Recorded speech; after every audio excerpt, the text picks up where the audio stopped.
Bonjour à tous. Si vous vous demandez si la série WandaVision vaut vraiment le coup d'œil et si elle a sa place dans le Marvel Cinematic Universe, alors vous êtes à la bonne place. Je vais vous en parler tout de suite et ça sans zéro spoiler. C'est parti.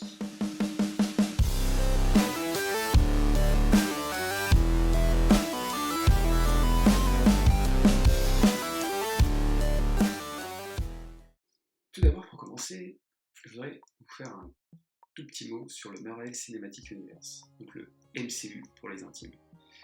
Le MCU, c'est une saga de 23 films. Dedans, il y a du Iron Man, du Thor, du Hulk. Tous les super-héros qu'on adore de l'univers Marvel sont réunis dans ces films, dans cette énorme saga. Et tout cela est possible grâce à une personne en particulier, Kevin Feige, qui est aujourd'hui le PDG des studios Marvel, et qui chapeaute tout cet univers et fait en sorte que l'interconnexion entre les films se passe le mieux possible. Et là-dessus, il est très fort, le Kevin. Mais revenons à WandaVision. Du coup, WandaVision, c'est quoi au final ? Eh bien, c'est la première vraie série de l'univers Marvel au cinéma, mais à la télévision. C'est particulier quand même.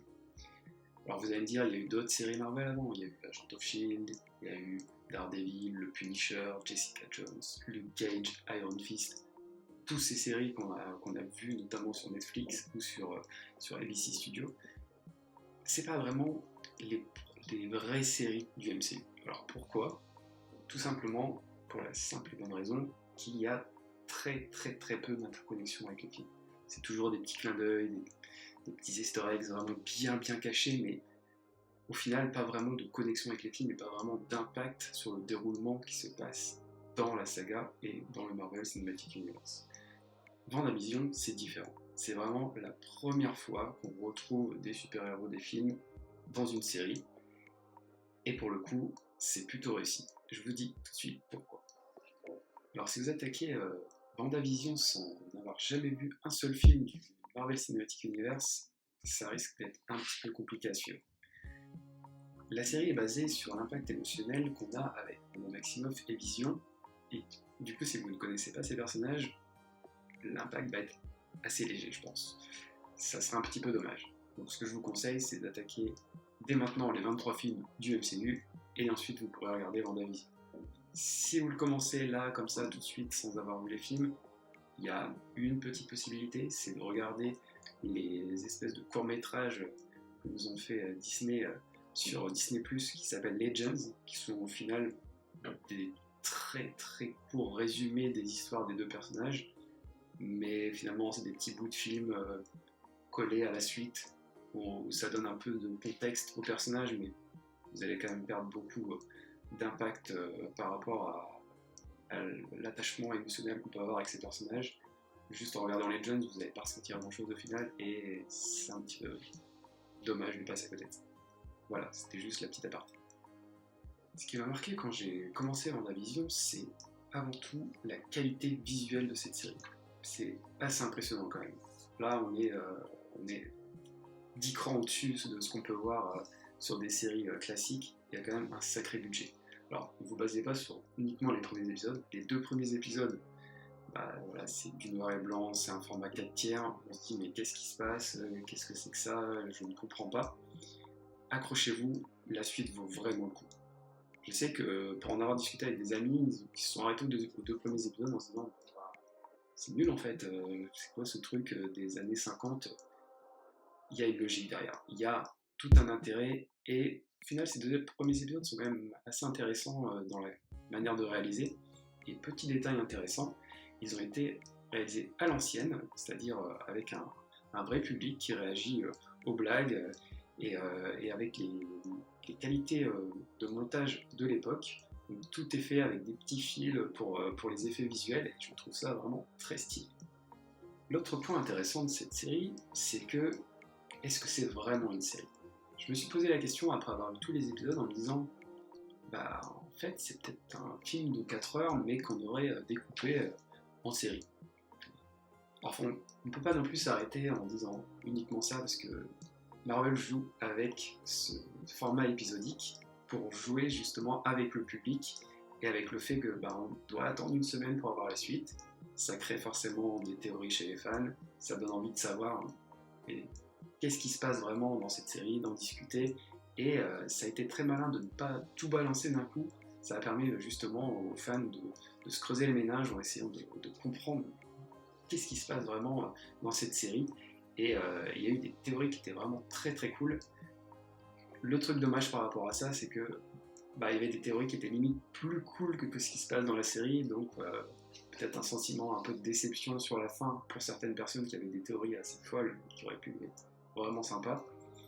Mais moi au final, je me suis laissé balader, j'ai adoré cette aventure avec ces deux personnages que j'adore, et la relation qu'ils entretiennent.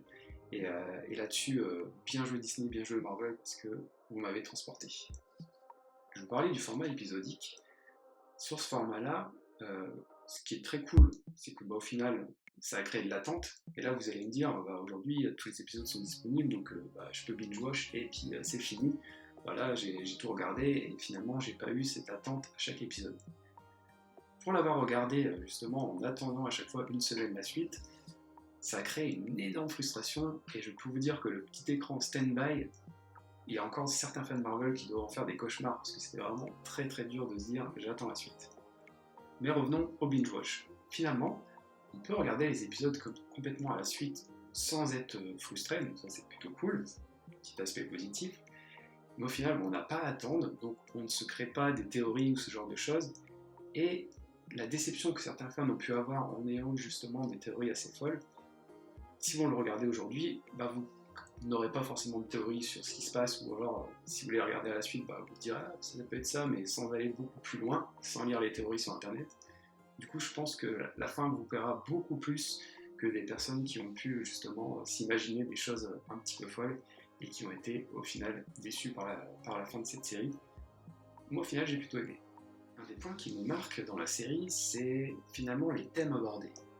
En général, quand on regarde du Marvel, c'est plus voilà, la cool, on rigole, c'est sympa, et ça va souvent pas plus loin, donc ça donne des films très sympas, mais des fois qui sont un petit peu oubliables.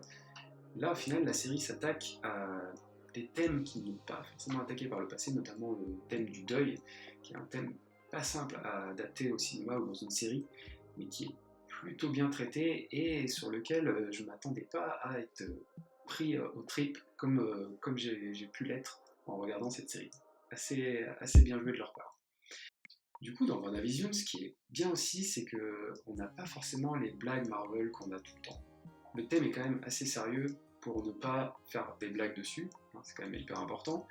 Et du coup, il y a plus d'émotions, il y a plus de choses que j'aurais envie de voir dans les prochains films Marvel, justement. Notamment, tout cet aspect émotionnel qui est un petit peu oublié, je trouve, dans les films. On l'a de temps en temps, mais pas assez souvent, et moi c'est quelque chose que j'apprécie beaucoup, j'ai justement de m'attacher aux personnages et ensuite de kiffer voir les aventures qui leur arrivent. Et je pense que sur ce point-là, ça peut être super intéressant que Marvel continue de jouer sur nos émotions et sur ce qu'on aime avec les personnages.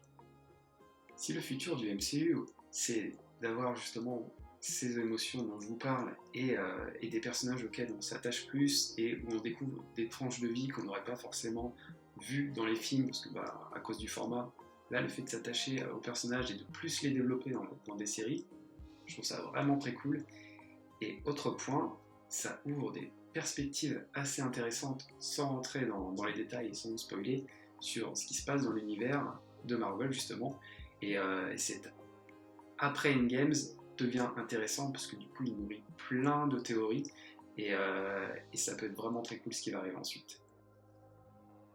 Je sais pas vous, mais du coup moi j'ai hâte de voir ce qui va se passer dans les prochaines séries, de savoir ce qui va se passer dans l'univers Marvel, et le fait de pouvoir enchaîner ce format série et ce format film quand on pourra bien sûr retourner au cinéma, ça va être super intéressant et justement ça pourra jouer, et c'est un truc que j'attends depuis hyper longtemps, justement d'avoir des connexions entre les séries et les films.